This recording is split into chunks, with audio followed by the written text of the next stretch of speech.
The year is 1944. The Ardennes forest is buried in snow, and for the soldiers the greatest enemy is not always the one with a rifle. It's the cold. The winter of the Battle of the Bulge was among the coldest ever recorded.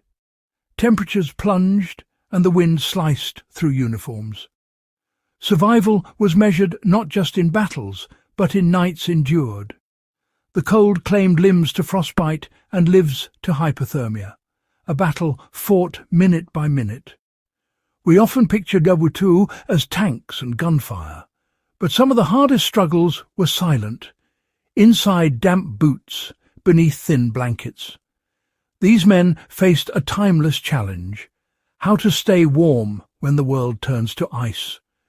Their official gear, designed for another kind of war, often failed them. Forced to improvise, they searched the landscape for answers. This is the story of how they survived, not with advanced technology, but with rediscovered ancient wisdom. A simple, humble material became a lifeline. Sometimes the most effective solutions are the simplest.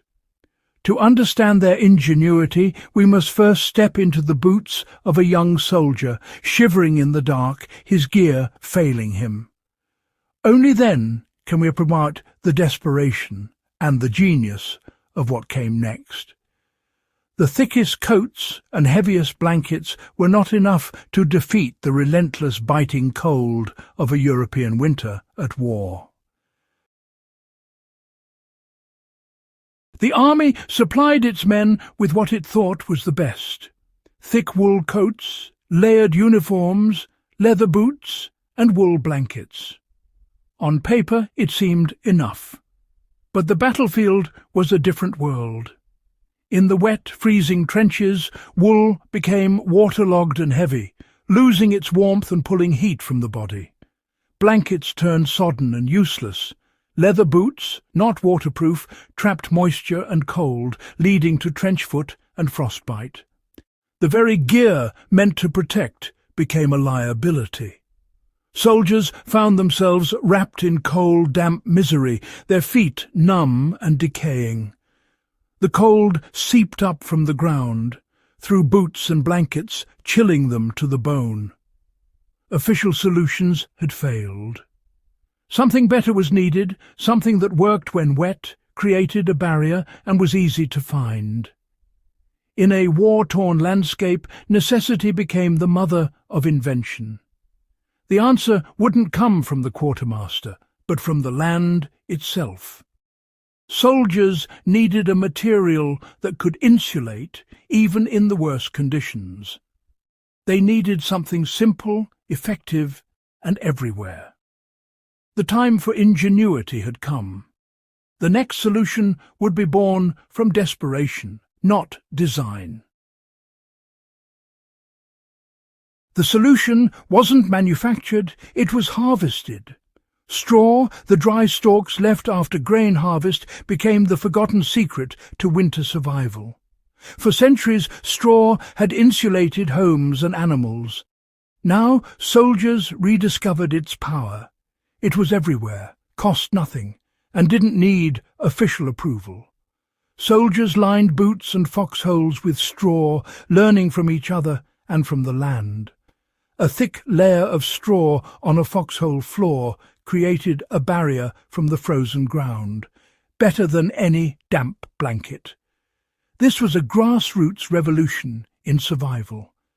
City boys, cut off from ancestral knowledge, instinctively returned to primal solutions.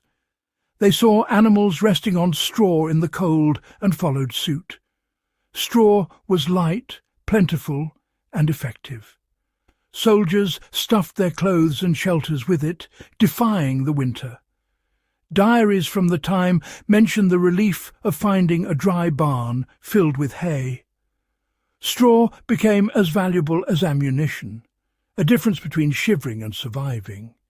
In a modern crisis, an ancient ally was reborn. Why was straw so effective? It's all about trapped air. The best insulators trap warm air close to the body, preventing heat loss. Straw's hollow stalks create thousands of tiny air pockets, dead air space that holds warmth. Even when damp, straw keeps its structure and much of its insulating power. Unlike wool or cotton, it doesn't collapse when wet. Straw is also breathable, letting sweat escape and keeping skin drier. It insulated from the cold ground and managed moisture, a miracle for soldiers in muddy foxholes. In this simple material, they found a high-performance natural insulator. Sometimes nature's solutions outperform anything man-made. The foxhole was home, and a cold, miserable one at that. The ground sucked away heat, making sleep nearly impossible.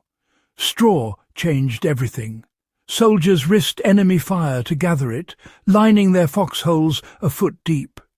The result, a raised, insulated platform that broke contact with the frozen earth. Straw in the walls and roof added more protection, turning a pit into a nest. Insulation from the ground mattered more than from the air. Those who built thick straw beds were more likely to survive the night. The straw-lined foxhole was a triumph of field engineering, simple, effective, and life-saving. In the frozen wilderness, it was the difference between life and death. Straw's power didn't stop at the shelter. It became clothing. Soldiers stuffed straw into jackets and trousers, creating a layer of trapped air for warmth.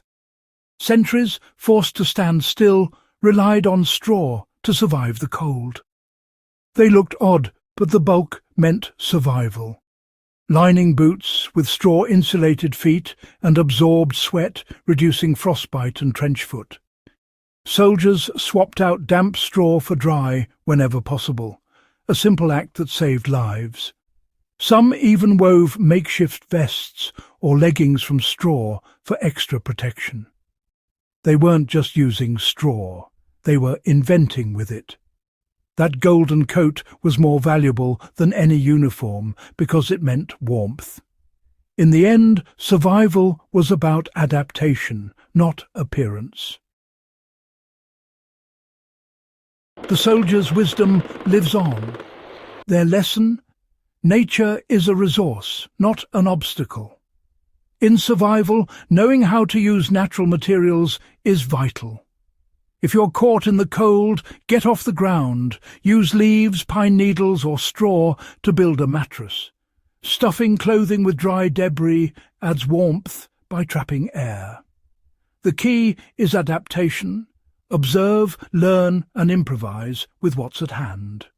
The greatest survival tool isn't gear.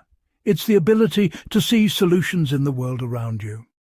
That mindset, born in foxholes, is as valuable today as it was then. The story of straw is a tribute to human ingenuity and the power of simple solutions. Ordinary people, in extraordinary circumstances, found warmth in a humble material. Their small acts of adaptation were quiet victories night after night. This knowledge is a legacy, a reminder to value the practical and the simple. In a world of high-tech comforts, we can still learn from a field of straw. Next time you see a bale or a pile of dry leaves, remember, it's not just debris, but potential warmth. The soldiers of a forgotten winter teach us that survival starts with seeing the world differently. Our greatest tool is not in our pack, but in our minds. If you found this story inspiring, please subscribe, like, and share this video. Let us know your thoughts or your own survival tips in the comments below.